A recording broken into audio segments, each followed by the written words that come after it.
ಈಗಾಗಲೇ ಅನುಭವ ಸಾಹಿತ್ಯ ಎಂದರೇನು, ಅನುಭವ ಕುರಿತು ಬಸವಾದಿ ಶರಣರ ಕೆಲವು ವಚನಗಳನ್ನು ನೋಡಿದ್ದೇವೆ. ಮತ್ತಷ್ಟು ವಚನಗಳನ್ನು ನೋಡೋಣ. ಅದಕ್ಕೂ ಮೊದಲು ಸಂಕ್ಷಿಪ್ತವಾಗಿ ಅನುಭವ ಸಾಹಿತ್ಯ ಕುರಿತು ಹೇಳುತ್ತೇನೆ, ಏಕೆಂದರೆ ಚಾನಲನ್ನು ಹೊಸದಾಗಿ ನೋಡುವವರಿಗೆ ಅರ್ಥವಾಗಲು ಹೇಳಲೇಬೇಕು. ಬಸವಾದಿ ಶರಣರು ಆಧ್ಯಾತ್ಮ ಚಿಂತನೆಗೆ ಒತ್ತು ಕೊಟ್ಟವರು, ಆತ್ಮ ಕಲ್ಯಾಣಕ್ಕೆ ಮತ್ತು ಲೋಕ ಕಲ್ಯಾಣದ ಮಹತ್ವಕ್ಕಾಗಿ ಶ್ರಮಿಸಿದವರು. 12ನೇ ಶತಮಾನದಲ್ಲಿ ಬಸವಾದಿ ಶರಣರ ಜೀವನದ ಅನುಭವದಿಂದ ಹುಟ್ಟಿದ ಸಾಹಿತ್ಯವೇ ಅನುಭವ ಸಾಹಿತ್ಯ. ಇದೇ ವಚನ ಸಾಹಿತ್ಯ. ವಚನ ಎಂದರೆ ಸಾಮಾನ್ಯವಾಗಿ ಮಾತು, ಭಾಷೆ, ಮಾತು ಕೊಡು, ಭಾಷೆ ಕೊಡು, ಆಣೆ ಮಾಡು ಇತ್ಯಾದಿ ಅರ್ಥಗಳಿವೆ. ಅರಿವಿನ ಆಚರಣೆಯಿಂದ ಅನುಭವ ದೊರಕುತ್ತದೆ. ಸತ್ಯವೇ ಅನುಭವದ ಅಸ್ತಿತ್ವ. ಅನುಭವವಿಲ್ಲದ ಅರಿವಿಗೆ ಅರ್ಥವಿಲ್ಲ. ಅರಿವಿಗೆ ಅನುಭವವೇ ಆಶಯ. ಬಸವಾದಿ ಶರಣರು ರಚಿಸಿದ ಸ್ವಾನುಭವ ಅಥವಾ ಅನುಭವ ಕುರಿತು 5 ವಚನಗಳನ್ನು ನೋಡೋಣ. ವಚನ 1. ಅನುಭವದಿಂದ ಹುಟ್ಟಿತ್ತು ಲಿಂಗ, ಅನುಭವದಿಂದ ಹುಟ್ಟಿತ್ತು ಜಂಗಮ, ಅನುಭವದಿಂದ ಹುಟ್ಟಿತ್ತು ಪ್ರಸಾದ, ಅನುಭವದ ಅಣುವಿನಲ್ಲಿ ಗುಹೇಶ್ವರ ಲಿಂಗ ಅನುಪಮ ಸುಖಿ. ಆಲಮ ಪ್ರಭುದೇವರ ವಚನವಿದು. ಎಂಥ ಅದ್ಭುತವಾದ ವಚನ ನೋಡ್ರಿ. ಆಲಮ ಪ್ರಭುದೇವರು ಗುಹೇಶ್ವರ ಎಂಬ ಅಂಕಿತ ನಾಮದೊಂದಿಗೆ ವಚನಗಳನ್ನು ರಚಿಸಿದ್ದಾರೆ. ಅನುಭವದ ಅಣುವಿನಲ್ಲಿ ದೇವರು ಇದ್ದಾನೆ ಎಂದು ಆಲಮ ಪ್ರಭುದೇವರು ಈ ವಚನದಲ್ಲಿ ವಿಶ್ಲೇಷಿಸುತ್ತಾರೆ. ಇದೇ ರೀತಿ ಅನುಭವ ಮಾರ್ಗದಲ್ಲಿ ನಡೆದು ಅತ್ಯುನ್ನತ ಶಿಖರಕ್ಕೇರಿದ ಬಸವಾದಿ ಶರಣರ ವಚನಗಳನ್ನು ನೋಡೋಣ.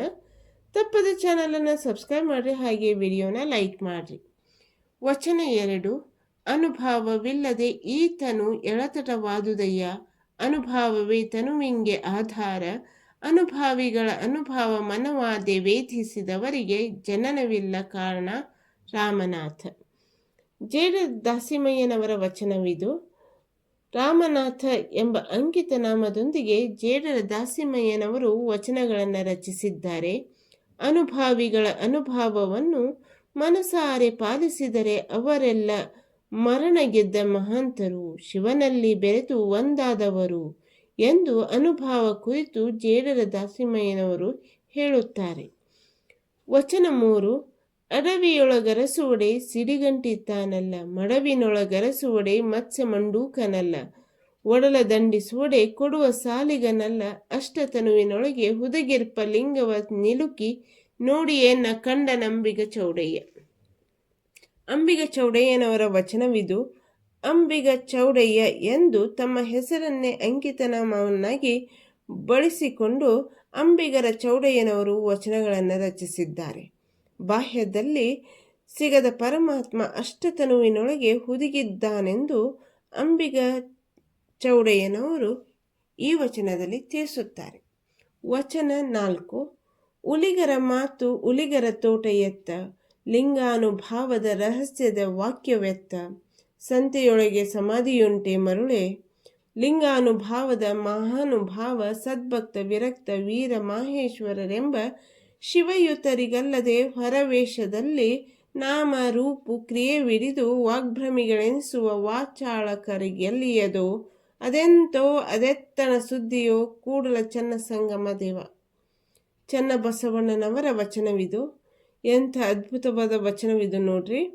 ಚನ್ನಬಸವಣ್ಣನವರು ಕೂಡಲ ಚನ್ನ ಸಂಗಮ ದೇವ ಎಂಬ ಅಂಕಿತ ನಾಮದೊಂದಿಗೆ ವಚನಗಳನ್ನು ರಚಿಸಿದ್ದಾರೆ. ಮಾತಿನ ಮಂಟಪ ಕಟ್ಟುತ್ತ ಶ್ರೋತೃಗಳ ಎದುರಿಗೆ ವಾಕ್ಚಾತುರ್ಯ ತೋರುವ ವಾಚಾಳಿಗಳಿಗೆ ಅನುಭವ ಒಲಿಯದು, ಮಾತಿಗೆ ನಿಲುಕುವ ವಸ್ತುವಲ್ಲ ಅನುಭವ ಎಂದು ಅನುಭವ ಕುರಿತು ಚನ್ನಬಸವಣ್ಣನವರು ರಚಿಸಿದ ವಚನವಿದು. ವಚನ 5.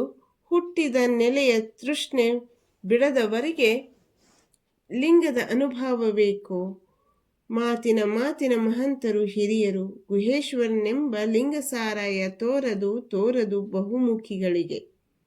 ಅಲ್ಲಮ ಪ್ರಭುದೇವರ ಮತ್ತೊಂದು ವಚನವಿದು.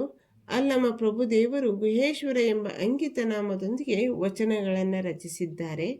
ಅಲ್ಲಮ ಪ್ರಭುಗಳು ಈ ವಚನದಲ್ಲಿ ಬಾಹ್ಯ ಆಡಂಬರದ ಲೋಕದಾಸೆಗಳಲ್ಲಿ ಮುಳುಗಿದವರಿಗೆ ಲಿಂಗಾನುಭವದ ಬಗ್ಗೆ ಮಾತನಾಡುವುದು ವ್ಯರ್ಥ ಎಂದು ಹೇಳುತ್ತಾರೆ. ಮುಂದಿನ ವಿಡಿಯೋದಲ್ಲಿ ಮತ್ತಷ್ಟು ಅನುಭವ ಕುರಿತು ಬಸವವಾದಿ ಶರಣರ ವಚನಗಳನ್ನು ನೋಡೋಣ. ಅದಕ್ಕಾಗಿ ಚಾನಲನ್ನು ಸಬ್ಸ್ಕ್ರೈಬ್ ಮಾಡಿರಿ, ಅಂದ್ರೆ ನಿಮಗೆ ಮುಂದಿನ ವಿಡಿಯೋ ನೋಟಿಫಿಕೇಶನ್ ದೊರೆಯುತ್ತದೆ. ಹಾಗೆ ಈ ವಿಡಿಯೋ ಬಗ್ಗೆ ನಿಮ್ಮ ಅನಿಸಿಕೆಯನ್ನು ಕಮೆಂಟ್ ಮೂಲಕ ತಿಳಿಸಿ. ಶರಣರ ವಚನಗಳಿಗಾಗಿ ಚಾನಲನ್ನು ಸಪೋರ್ಟ್ ಮಾಡಿ, ಲೈಕ್ ಮಾಡಿ, ಶೇರ್ ಮಾಡಿ ಮತ್ತು ಸಬ್ಸ್ಕ್ರೈಬ್ ಮಾಡಿ. Thank you for watching.